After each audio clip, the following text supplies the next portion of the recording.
Alrighty. So first I just want to like show the tools. The size, of course, the phone is about the size of my hand.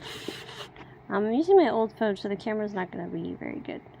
But I just wanted to generally show like just some of the tools and stuff that you could use on it. Right now I have a pretty, basic, sorry though, a couple of things are in the way. Like it's a pretty basic, brush for sketching or whatever. But you can see it works fairly well for like what I needed to. It's not as sensitive as like my computer by any means, but I find that the portability of it makes me want to draw on this more right now, because I can go lay in bed or whatever, and that's pretty, I could do that before, but I find that this is definitely I prefer it a lot more. All the tools are at the top. You're going to be able to see here. Bring it a little closer there. The tools that they offer. There we go.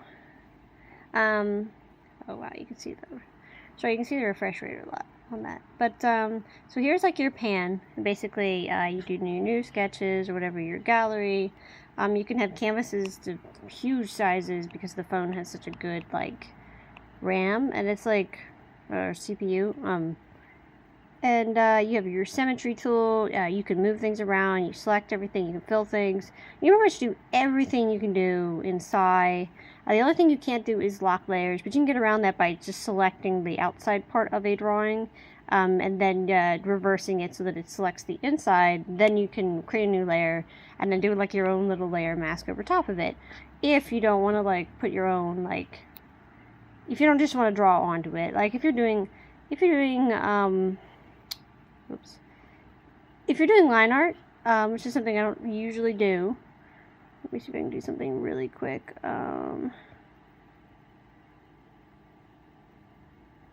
This little dude, I don't know, little wolf head or something.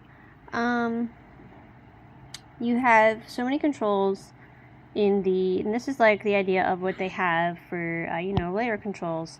It's pretty substantial. Sorry you can't really see that too well. My old camera is so shitty.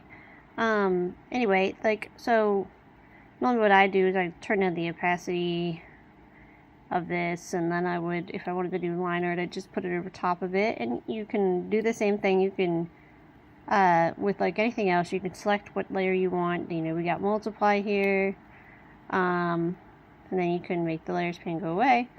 I have not attempted to fully just line art something on here, because that's just not my own way of doing things. But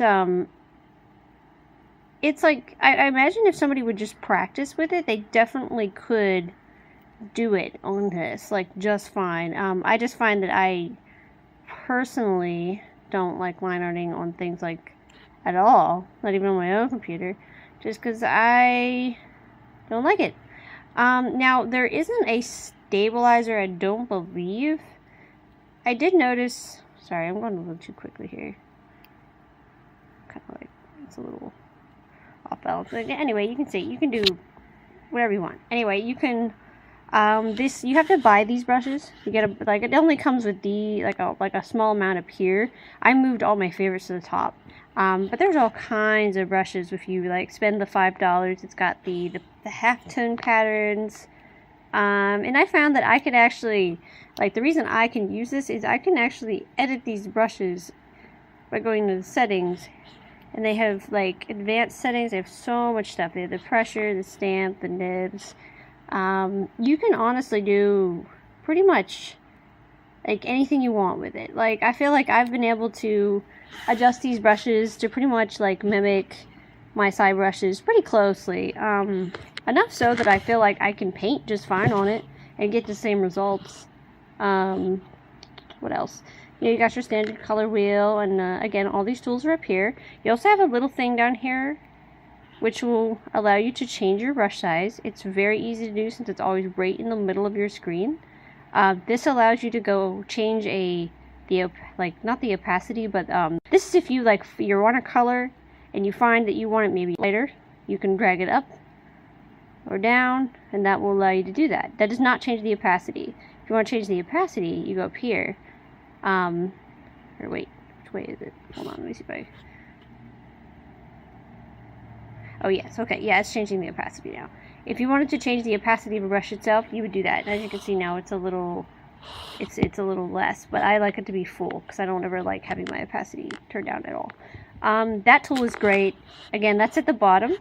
Now this little wheel down here, you can choose to do the color pick thing. However, you can also, okay, this is, what is that?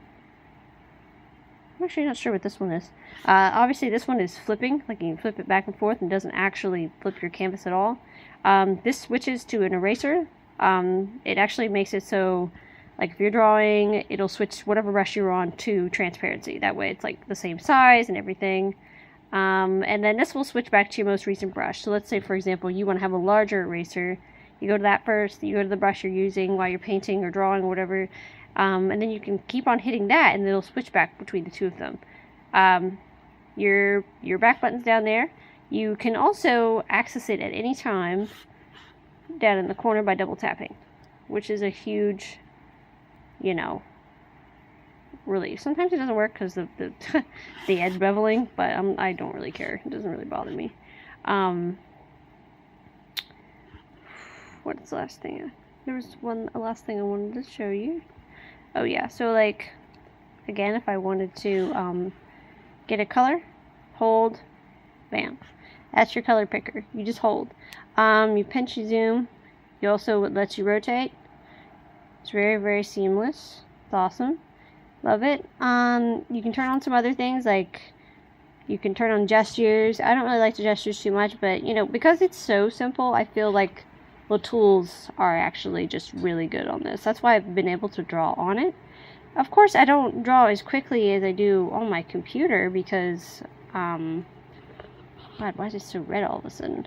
I don't have my like controller in my left hand, but I feel like I can relax while I'm like going to bed, or if I'm just waiting in line at a place, I can pull this out and have it up in seconds, and I can just work like the tiny bit on whatever thing I had up, for the 5 minutes that I wait there. And that's like important to me because I don't get a lot of time to do a lot of these things. See if I can open anything worthwhile. This little dude I started on my computer, but I can save these. I can put all these off my computer into my Google Drive. That way I can actually just save them into there, and I can open them on my computer, work on them, and then when I'm on my phone, I can just save it into there, and I can just open up my phone too. And it's really convenient. So yeah, 10 out of 10. I would recommend this, the Galaxy Note 8 for any artist that's looking for a tool that's easy to carry around, who hates sketchbooks, because I hate sketchbooks so much. And you just want something that's just, I'm so much more pleased with this than I ever expected to be. So yeah, I would definitely recommend it. Those are all the tools. I decided to do a video like this just because I noticed that the record, there's a little record option right there that you can hit while you're drawing, and it will record everything you're doing. It doesn't take space either. I noticed that I accidentally left it going one time, realized it, and it recorded like the whole drawing process, and it really didn't take up much space at all. I didn't notice the phone was lagging or anything. So yeah. That is the Galaxy Note 8, and I'm sorry that my BlackBerry is a really awful thing to record it with. So that's why I'm glad that I have a new phone. Alright, that's everything.